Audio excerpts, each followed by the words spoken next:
नमस्कार, मैं ध्यानचू शर्मा आप सभी का स्वागत करती हूँ टेक्निया टीवी पर। वक्त हो चला है आज की 10 बड़ी खबरों का।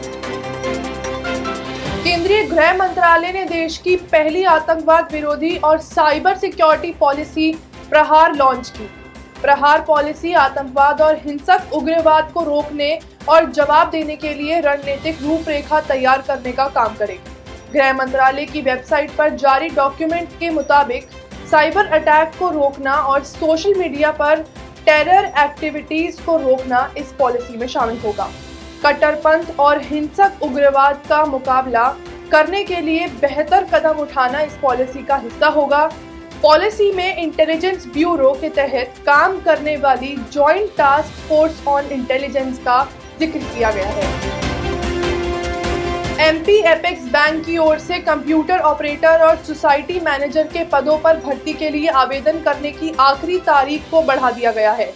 इससे पहले इस भर्ती के लिए आवेदन की आखिरी तारीख 5 फरवरी थी। इसे 7 मार्च 2026 तक के लिए एक्सटेंड किया गया है। उम्मीदवार ऑफिशियल वेबसाइट apexbankmp.bank.in पर जाकर अप्लाई कर सकते हैं। National council of education research and training NCERT ने 8वीं क्लास की नई सोशल साइंस टेक्स्ट बुक में जुडिशरी में करप्शन पर एक सेक्शन शुरू किया है। यह पहली बार है जब 8वीं के बच्चे जुडिशरी में करप्शन क्या होता है इसके बारे में पढ़ेंगे। इस चैप्टर में सुप्रीम कोर्ट के 81,000, हाई कोर्ट के 62,40,000, डिस्ट्रिक्ट और सब ऑर्डिनेट कोर्ट के 4,70,00,000 पेंडिंग केस की संख्या भी बताई गई है। यह पिछले एडिशन के मुकाबले एक बड़ा बदलाव है। बदले हुए चैप्टर का नाम हमारे समाज में जुडिशरी की भूमिका है। इसमें कोर्ट की हायरार्की और न्याय तक पहुंच को समझाने से ज्यादा जुडिशियल सिस्टम के सामने आने वाली चुनौतियों जैसे करप्शन, केस बैकलॉग को बताया गया है। शिक्षा मंत्री धर्मेंद्र प्रधान ने नई दिल्ली में भारती एयरटेल और CK12 फाउंडेशन के सहयोग से AI द्वारा संचालित टीचर ऐप 2.0 लॉन्च किया है। टीचर ऐप 2.0 के जरिए शिक्षकों का डिजिटल प्रोफाइल मैनेजमेंट किया जाएगा। स्कूलों से जुड़े डेटा का डिजिटल स्टोरेज भी ऐप में किया जाएगा। मोबाइल में ऐप डाउनलोड करके ऑफिशियल ID से लॉगिन करना होगा। प्रोफाइल अपडेट करने के बाद टीचर्स अपना रिकॉर्ड देख सकते हैं। 27 फरवरी को 3rd anti submarine shallow water craft Anjadip को चेन्नई में नौसेना में कमीशन किया जाएगा। इसका समारोह नौसेना प्रमुख एडमिरल दिनेश त्रिपाठी की अध्यक्षता में होगा।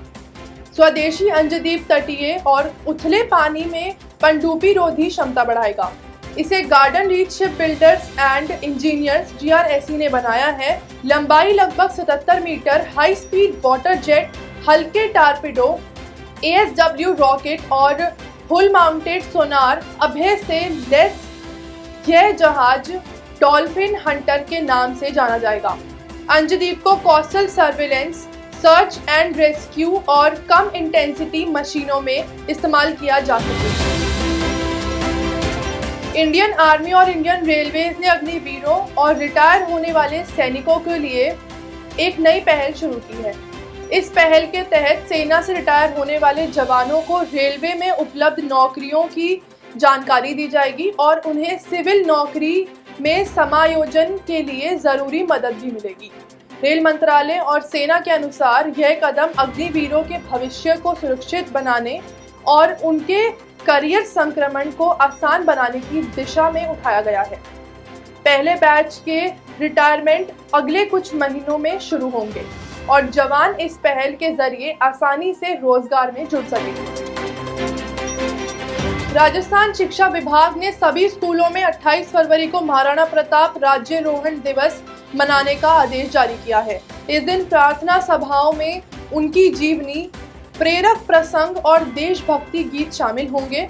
इस दिन प्रार्थना सभा में महाराणा प्रताप जी की जीवनी पर प्रेरक प्रसंग, देशभक्ति गीत इत्यादि का आयोजन कराया जाना सुनिश्चित किया जाएगा।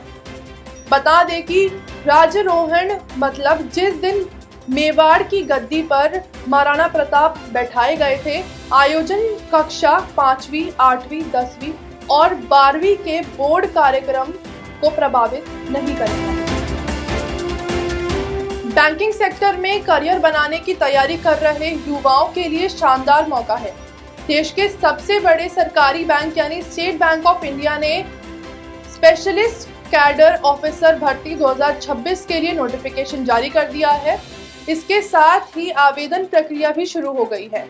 कई तरह की प्रोफाइल के लिए आवेदन आमंत्रित किए गए हैं। इसमें कई पदों पर भर्ती कॉन्ट्रैक्ट में होनी है, तो वही कई पदों पर रेगुलर भर्ती भी होनी है। विशेष ये है कि इन पदों पर भर्ती होने वाले कैंडिडेट्स को 50 लाख रुपए सालाना सैलरी मिलेगी। वहीं सिलेक्शन इंटरव्यू के आधार पर किया जाएगा। भारतीय रेलवे में पिछले साल आरक्षित वर्गों और अन्य पदों पर भर्ती में कमी के कारण 19,884 पद खाली रह गए। मुख्य वजह योग्य उम्मीदवारों की कमी बताई गई है। रेलवे ने अब इन बैकलॉग पदों और ALP ग्रुप D पदों को भरने के लिए नई भर्ती प्रक्रिया शुरू करने की तैयारी की है। इन पदों पर भर्ती न होने की सबसे बड़ी वजह योग्य उम्मीदवारों की कमी बताई गई है। रेलवे अधिकारियों ने कहा है कि इन रिक्त पदों को भरने के लिए जल्द नई चयन प्रक्रिया शुरू की जाएगी।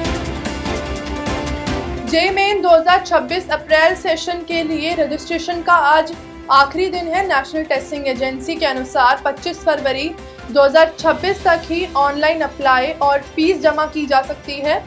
अगर आपने अभी तक फॉर्म नहीं भरा है तो आज ही आवेदन कर लें, क्योंकि इसके बाद कोई एक्सटेंशन नहीं किया जाएगा। NTA के अनुसार सेक्शन 2 की परीक्षा 2 अप्रैल से लेकर 9 अप्रैल 2026 के बीच देश और विदेश के कई शहरों में आयोजित की जाएगी।